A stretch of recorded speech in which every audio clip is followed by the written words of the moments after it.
and I'm a transplant New Mexican living in Southern California. I used to be involved in women's ministry when I was living in Albuquerque, and so when Nicole came to me to ask if I would be involved in DIY days and record a video for you guys, I was so excited because women's ministry and she ministries is just something that's so dear to my heart, and I miss you guys and I love you and I think about you guys and I pray for you guys a lot. And it's just a ministry filled with such wonderful, caring, creative women who love Jesus and is their goal to make him known. And that's just such a wonderful thing. And I don't think you could really get better than that, can you? But so even if I get to participate in DIY days for 15 virtual minutes from 800 miles away, I feel so blessed and so honored to be with you.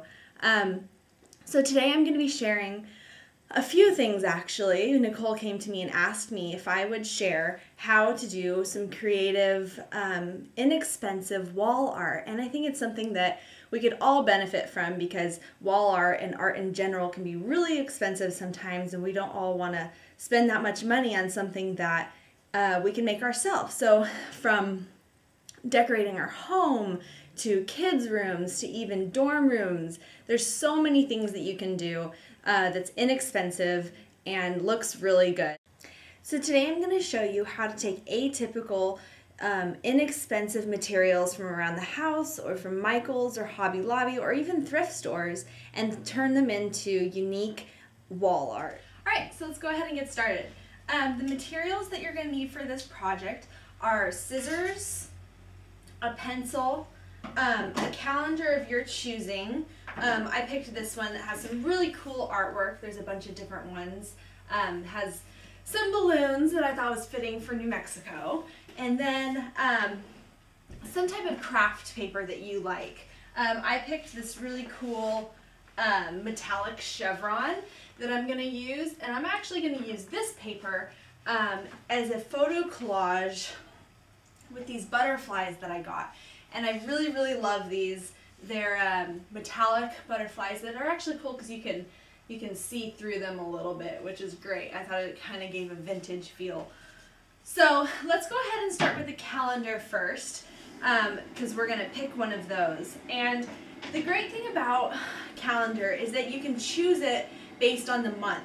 So I like to sometimes pick mine out per season. So since it's winter and I still have my fall ones up, I want to change it to more of a cooler tone. This is the January and it's a peacock, and I really, really like that. So I was going to use this artwork to cut out and make into some art. You can see that the numbers are really small on there, so it's really nice, and most of it is the artwork, and it's not a very functional calendar, I guess you can say. It's pretty, but maybe not so functional. So what you're going to do is you're going to take the glass and be very careful with it because I've broken it many, many times. A lot of people like to use the cardboard just because it's safer, but it's hard because if you use the cardboard, you can't really see what you're cutting out, and so that's always difficult for me. I like to see exactly what I'm going to get. So what I do is I take the glass and I place it directly over the calendar so I can see the picture that I'm cutting out. In this case, I want most of the peacock. So what I'm going to do is I'm just going to adjust it for where I want to see the picture. And keep in mind that you're probably, depending on your frame, you might get a little bit on the edges that's not shown. So if you really want something, make sure that it's more to the center. So I'm going to go ahead and cut this one.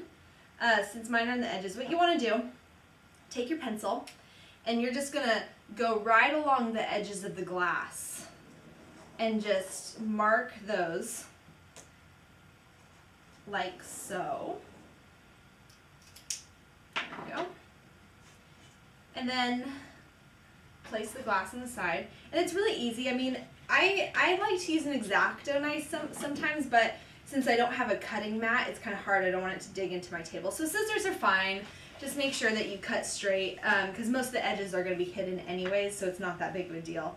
But let's go ahead and cut this.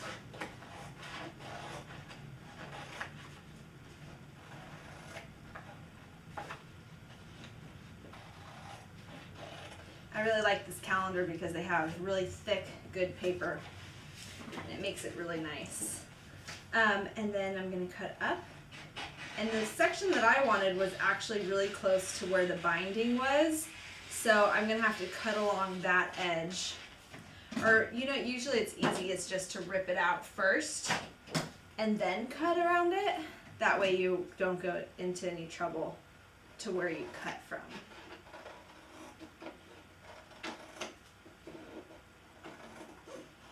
Just cut off all these little pieces.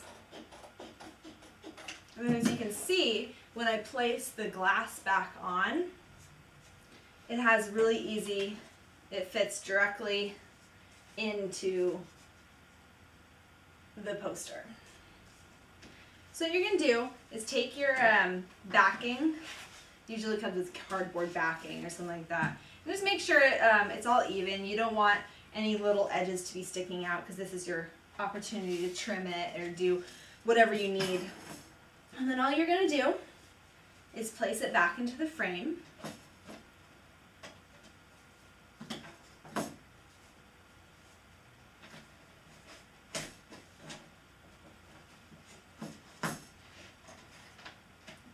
Separately from the glass.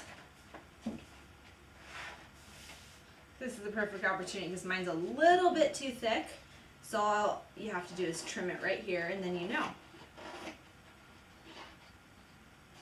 So let's go ahead and trim off the edges and make it perfectly aligned. And then it's a little, oh, there we go. Fit in just perfect. So then you put your glass on. And these posters are kind of difficult because they're not the ones that you take in the back. You have to put the glass directly in and kind of pop it in. I don't typically like these because it makes it a little bit hard to get the glass in, and me being a very clumsy person, it's easy to break. But God's good, got it in, it's okay. So here's our first one, which actually you can see it. It's going to be part of a greater whole, but it has a nice little peacock on it and little guy. It's really colorful, which I like a lot of color because I like to keep my walls white, but I like to have a lot of color in the room. So I'm going to show you the finished product from that one. But the second thing I wanted to do is show you how to do it just from paper, which, I mean, it's really, really easy, and all you do is the same exact thing.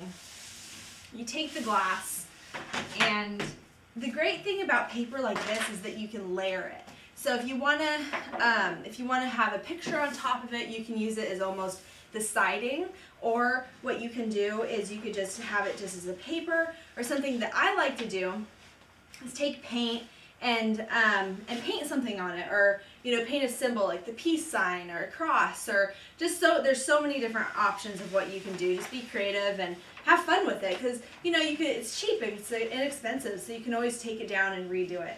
So let's go ahead and cut this one out. The nice thing about the paper is it's usually really big, so you can just pick whatever section you want.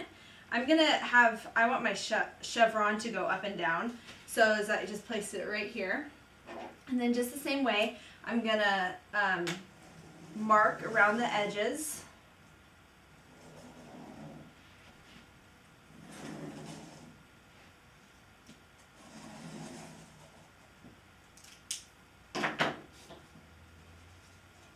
And the other thing that I thought of that's kind of cool to do is you could print out like a Bible verse or something like that, and tape it onto the paper, so the backing is just kind of like a matting. But the great thing about that is you could change it out often. And for me, it's hard to have the same things around all the time. I'm a really indecisive person, so I like to change up the decor. I like to move around my furniture all the time, and really change things a lot. So this is a nice, inexpensive way, so I don't have to spend a ton of money every time I want to change the look of my room. Trying to be a little careful here. And sometimes you can cut a little bit on the inside of the line just so it fits better into the glass. That typically works.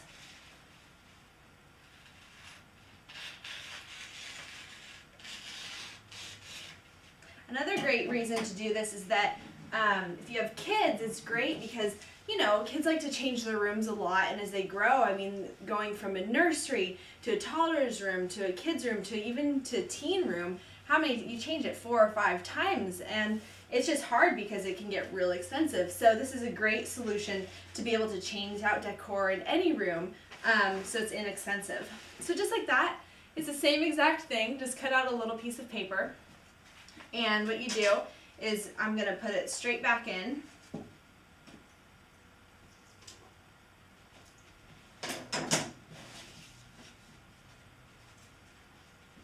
Here's the backing. Just put the backing right in there, and then lay the paper down.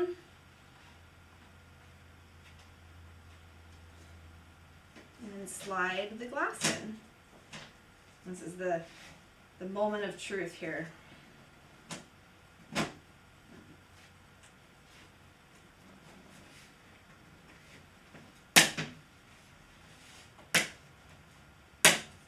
And there we go, got it in.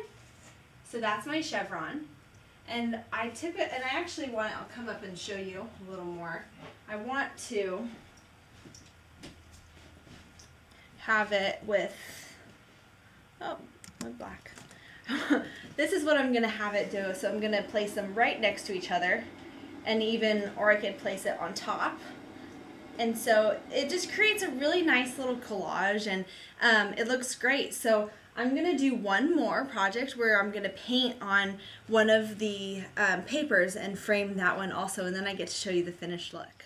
So I just wanted to show you a quick preview of what I'm doing with the paint.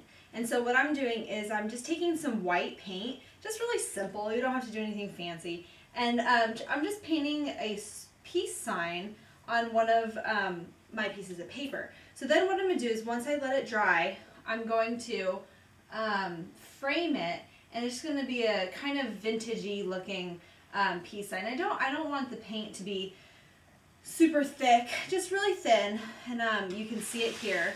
It's just on this simple chevron. Just a little peace sign. You can see it's kind of fading a little bit, a little faded peace sign. So I really like the vintage look, and it's so easy. I mean, these paint tubes are a couple dollars at Michael's, and the same with these paintbrushes. So just, you know, be creative, find what you like, and make it happen, because it doesn't have to always be purchased or anything. And so I think that's the great thing about this project.